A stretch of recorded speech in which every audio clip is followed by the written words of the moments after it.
Georgia's Coney Island is a Worcester staple. It's been serving up hot dogs for more than a century, but the family-owned restaurant is also famous for its iconic neon sign. After all these years, that sign is getting a well-deserved makeover. NBC 10's Mary Marcos gives us a closer look at the restoration. Time has taken its toll on this vintage sign. It needed to be done. It was getting a little rusty. But work is underway at Georgia's Coney Island to make the local landmark shine brighter than ever. There's something about a neon light that really draws people in.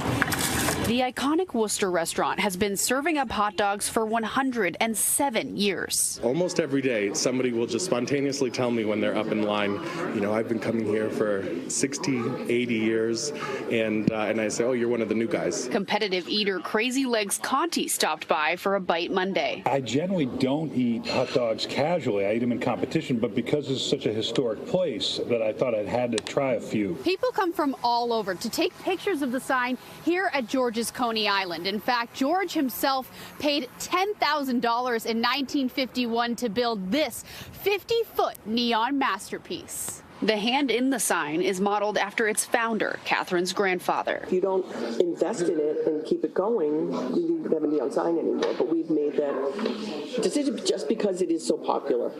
People just love this sign.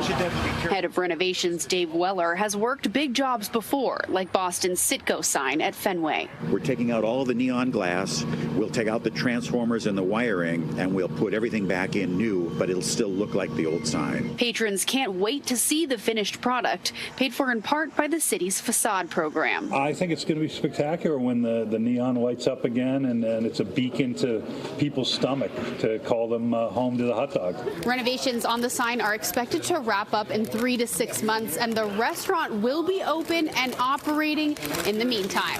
Reporting in Worcester, Mary Marcos, NBC 10 Boston.